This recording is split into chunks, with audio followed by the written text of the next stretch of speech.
कुरसाकांटा प्रखंड मुख्यालय स्थित प्रकाश उत्सव पैलेस में सोमवार को सिकटी विधानसभा राष्ट्रीय जनता दल सामाजिक न्याय परिचर्चा कार्यक्रम आयोजित किया गया। मौके पर विधायक भरत भूषण मंडल ने कहा कि राजद सामाजिक न्याय के लिए प्रतिबद्ध है।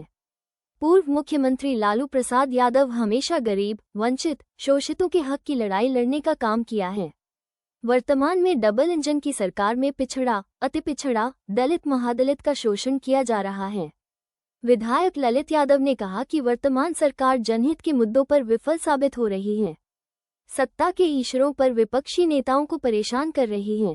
लोकतंत्र में जनता मालिक होती है। आइए राजद के भावी प्रत्याशी राकेश विश्वास उर्फ धर्मानंद विश्वास से जानते हैं यह आयोजन का उद्देश्य क्या था। अरिया दस्तक न्यूज से शिवम पोद्दार की खास रिपोर्ट। सर, किस तरह का आज कार्यक्रम था, थोड़ा जानकारी दीजिए। और काफी संख्या में बाहर से भी आपके नेता लोग आए थे, क्या कुछ बोले? देखिए, सबसे पहले आपके चैनल को हम धन्यवाद देते हैं और सभी पत्रकार को हम अपनी तरफ से धन्यवाद देते हैं।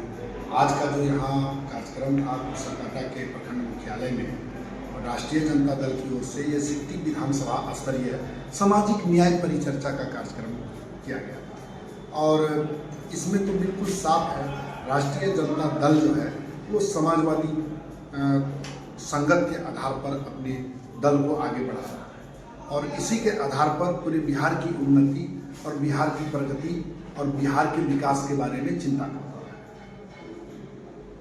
ये पूरे विधानसभा में भी आपका कार्यक्रम चल रहा है? हाँ, ये पूरे विधानसभा स्तरीय पर यह कार्यक्रम था और इस तरह का पूरे बिहार में सभी विधानसभाओं में यह कार्यक्रम की जा रही है और इसमें कार्यकर्ताओं को दिशा निर्देश दिया जा रहा है और सामाजिक न्याय क्या है उसके बारे में बताया जा रहा है। फिर चुनाव से संबंधित प्रशिक्षण भी दी जा रही है, किस तरह से कार्यकर्ताओं को चुनाव में अपनी भागीदारी देनी चाहिए, वोट को गिरवाने में सहयोग करना चाहिए, जो उसका नाम वोटर में नहीं जुटा हुआ है, उम्र हो चुका है, उसका नाम किस तरह से हम वोटर बना सकते हैं और फिर वोट को ले जा करके वोट जिस दिन गिरेगा उस दिन हम अपने वोटरों को ले जाकर बूथ पर सही ढंग से किस तरह वोट को गिरा सकते हैं।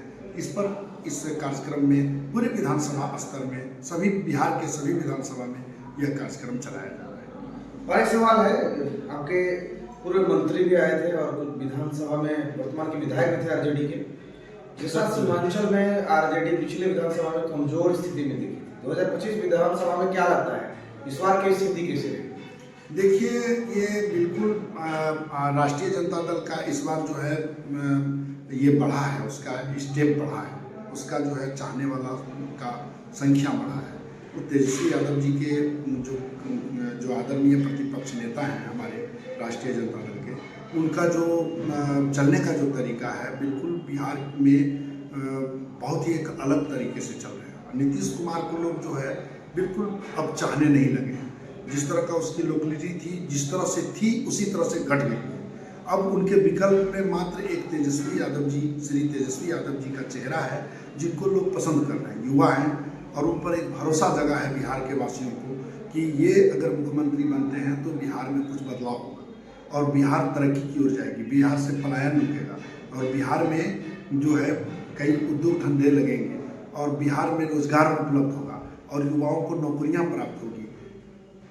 टिकट को लेकर सर बात करेंगे, सिकटी विधानसभा में टिकट को लेकर क्या कहेंगे, किस तरह का जो है लोगों को, जैसे पूर्व प्रत्याशी आपके जो है 2 बार से चुनाव नहीं जीत पा रहे हैं, क्या पार्टी का क्या उद्देश्य है? देखिए, ये तो आला जो हमारे कमान है, पार्टी के जो आला लोग हैं सर्वे करा रहे हैं और उन्होंने अपना वक्तव्य में साफ सुथरा शब्द में कह दिया है, इस बार किसी नेताओं की नहीं चलेगी, इस बार किसी के दबाव में टिकट नहीं दिया जाएगा।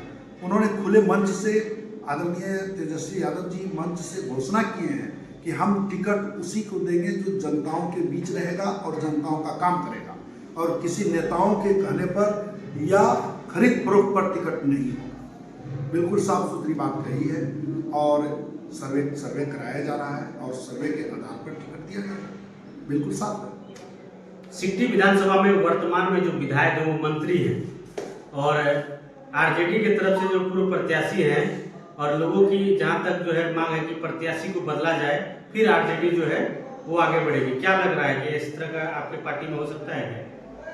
देखिए, राष्ट्रीय जनता दल एक मजबूत पार्टी के रूप में अभी उभर के सामने आ रहा है, तभी तो उनका प्रत्याशी की संख्या भी बढ़ रही है। जब कमजोर था राष्ट्रीय जनता दल तो उसमें प्रत्याशी की संख्या कम थी, लेकिन अब मजबूत है राष्ट्रीय जनता दल, उसका वोट बैंक बढ़ा है, इसलिए उभर करके सामने प्रत्याशियों की संख्या बढ़ रही है। बिल्कुल एकदम साफ है।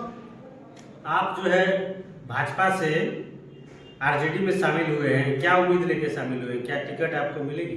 देखिए, हम तो समाजवादी विचारधारा के पहले भी थे और चूंकि हम भारतीय जनता पार्टी में जुड़े हुए थे, ईमानदारी से हमने उसमें काम किया, लेकिन जब हमें पार्टी के द्वारा, आप लोग को पता है कि किस तरह से हमें बेइज्जत किया गया, प्रतिष्ठा से बड़ा और कोई चीज़ नहीं होता है, और फिर हमने काफ़ी चिंतन के बाद समाजवादी विचारधारा के रहने के कारण आदरणीय तेजस्वी यादव जी, आदरणीय लालू प्रसाद यादव जी के उनके चलने की नीति से प्रसन्न होकर हम पार्टी को ज्वाइन किए, और पार्टी जो ज्वाइन किए आदरणीय तेजस्वी यादव जी के उनसे बातचीत करके उन्होंने कहा पार्टी का सेवा कीजिए, आगे चिंता की जाएगी। तो हम पार्टी का सेवा में लगे हुए हैं दिन और रात। जब से पार्टी में हम आए हैं तब से आप लोगों को भी ये देखने के लिए मिला होगा कि सिकटी विधानसभा में एक नया परिवर्तन आया है, और जो सामने विपक्षी उम्मीदवार है ठोस पार्टी का, उनको भी भय समा गया है मेरे पार्टी में आने से। चलिए, परिचय दीजिए। मैं धर्मानंद विश्वास उर्फ राकेश विश्वास, ग्राम कपरफोड़ा, पंचायत शंकरपुर के पूर्व मुखिया भी रहा हूँ, और कुर्साकाटा प्रखंड सिकटी विधानसभा मेरा घर है। बहुत बहुत धन्यवाद।